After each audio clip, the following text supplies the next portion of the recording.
Армысыздар. Бүгін көзге көрінбейтін, құлаққа естілмейтін, қолға ұсталмайтын және жүрекке сезілмейтін иммунитет жайлы айтамыз. Иммунитет не екенін білесіз бе? Иммунитетсіз 1 минутта өмір сүре алмайсыз.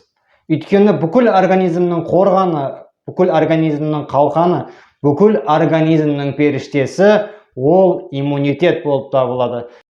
Егер де иммунитетіңізді небәрі бірнеше күнде көтергіңіз келсе, осы видеоның соңына дейін көріңіз. Барлық сұрақтарыңызға, яғни иммунитетке байланысты сұрақтарыңызға барлығына жауап табасыздар. Иммунитетті көтеретін қолдағы 5 өнім.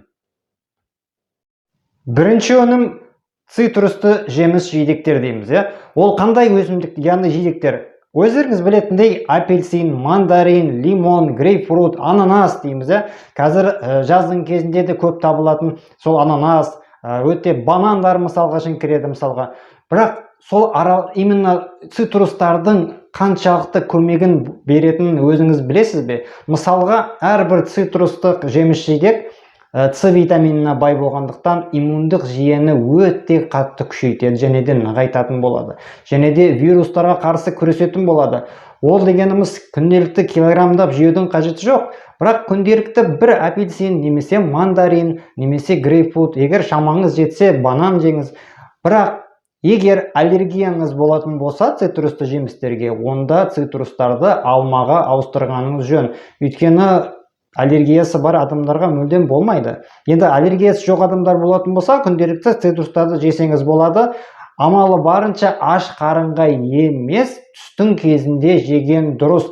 Өйткені түстің кезінде тамаққа тағаммен бірге қосып жейтін болсаңыз, онда жеген тамағыңыздың витаминдерін барлығын өзіңіздің бойыңызға витамин ретінде сіңдіріп беріп отыратын болады.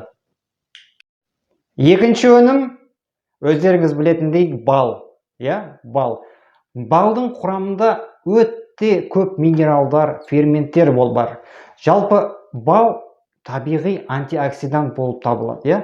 Ол дегеніміз күнделікті небәрі 1-ақ қасық балдан жеп отырсаңыздар, шайға қосып, немесе жей алсаңыз, 1 қасықпен өзін жегеніңізді дұрыс.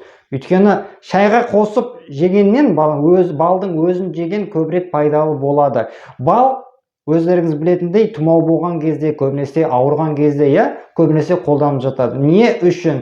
Өйткені құрамындағы ферменттер, минералдар сол организмге кірген вирустармен күреседі. Яғни, былай айтқанда антибиотик, сол аналгин, парацетамол, аспириннің орнын басатын осы табиғи антиоксидант бал бол. Сол үшін балды не бәрінше көбірек жесеңіздер, ауырмайсыздар, ауырсаңыздар емделетін боласыздар. Ол менің айтқан сөзім емес, ол баяғыдан келе жатқан нәрсе. Өйткені балмен көп адам өзі емделетінін білесіздер. Келесі өнім сарымсақ. Яғни өздеріңіз чеснок деп білесіздер. Чесноктың, именно сарымсақтың құрамында ерекше зат бар. Яғни аллицин деп аталады. Ол организмге кірген вирустарды кіргізеді, жан-жақтан, тамақтан, судан өткен вирустар, тұмаудан, яғни ауадан өткен вирустардан сол сарымсақтың құрамындағы аллицин деген өнім көмектесетін болады және қорғайтын болады. Сол үшін күнделікті бір зубчик дейміз ғой, бір түйір дана жеген дұрыс. Чеснокты көп жеуге де болмайды, неге десеңіз асқазанында жарасы бар адамдар болатын болса, оларға чеснокты мүлдем жеуге болмайды. Бірақ егер деніңіз сау, асқазаныңыз ауырмайтын болатын болса, онда сарымсақты күнделікті бір түйір жесеңіздер, енді иісі жағымсыз демесеңіздер, енді денсаулық тұрғанда иіс неге керек, дұрыс қой, Сіз егер махаббаттың свиданияға баратын болмасаңыз, атак егер үйде күнделікті жүретін болсаңыз, әрине күнделікті бір түйір дана жесеңіз өте дұрыс болады. Тамақпен араластырып жеңіз. Бірақ чеснокты аш қарынға жеуге болмайды. Өйткені ащы болғандықтан, бағана айтқанымдай, асқазанға кішкене ауыр тиюі мүмкін. Асқазан қыжыл болуы мүмкін, изжога болуы мүмкін. Сол себепті тамақпен бірге күнделікті бір дана жеген дұрыс болады, ағайын. Төртінші өнім имбирь деп аталады. Қазақша імбір деп жатамыз. Именно имбирдің құрамында гингерол деген зат болғандықтан, воспалениеға, яғни қабынуға қарсы өте қайты күшейеді. Бірақ имбирді көбінесе тұмау болмай жатып емес, наоборот, тұмау болған кезде көбірек қолдану керек. Неге десеңіз, антибиотиктар, ішіндегі антиоксиданттардың құрамы 95%-ға дейін болады. Именно сол гингерол деген зат іштегі воспалениені айдап, терлетеді, және де зәр арқылы, тер арқылы әп-сәтте шығарып жібереді. Естеріңізде болса, осыдан бір 3-4 жыл бұрын ковид болған кезде, яғни коронавирус болған кезде, көп адам имбир тұмаудан сақтайды екен, имбир сол коронавирустан сақтайды екен деп жатқан жері бар еді. Бірақ имбир ол действительно баяғыдан келе жатқан өсімдік, өнім десек те болады, минералдарға бай. Сол үшін имбирді қалай жейді, оны көбінесе тамаққа, салаттарға, шайға қосып жесеңіз де болады. Өйткені имбир ол универсальный зат.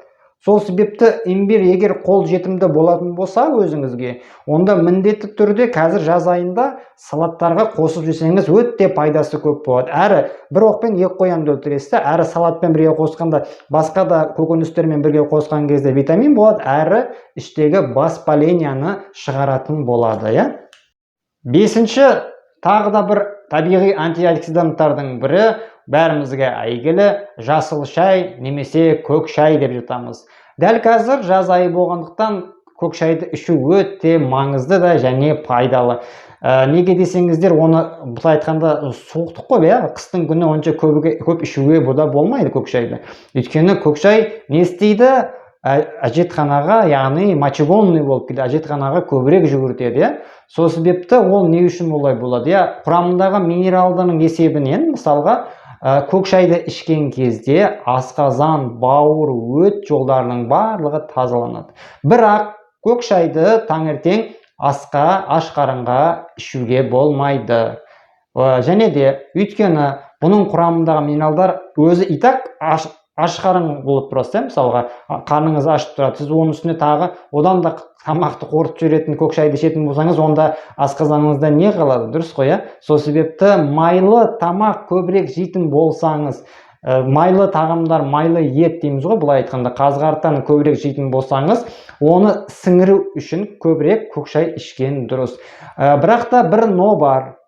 Егер давление төмен болатын болса, көк шайды жылайтын ішпеген дұрыс. Елі ішетін болсаңыз, эксперимент жасап, бір кеседен артық ішудің қажет жоқ. Өйткені давленияны, жалпы қан қысымын түсіріп жүретін көк шай болады. Өзі давлениясы жоғары адамдар біледі, сол үшін давленияны түсіру үшін көбінесе көк шай ішеді. Сол үшін айтып жатқаным, егер давленияңыз төмен болатын болса, онда ішудің мүлдем қажеті жоқ. Антиоксиданттардың құрамы бұл жерде өте бай, 95%-ға дейін болады. Сол үшін көк шайды көбірек қос ішкеніңіз дұрыс. Қазір жаз айында қорықпаңыздар. Жаз айында өте жағымды, өте пайдалы болады. Әрі салқындап жүресіз, шөліңізді де қандыратын болады.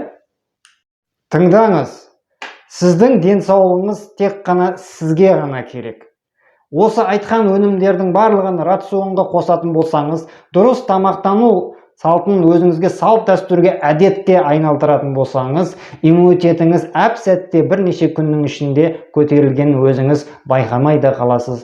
Сол үшін айтарым, тек қана аман болыңыздар, денсаулықтарыңыз мықты болсын. Сіздермен бірге болған доктор Шерхан.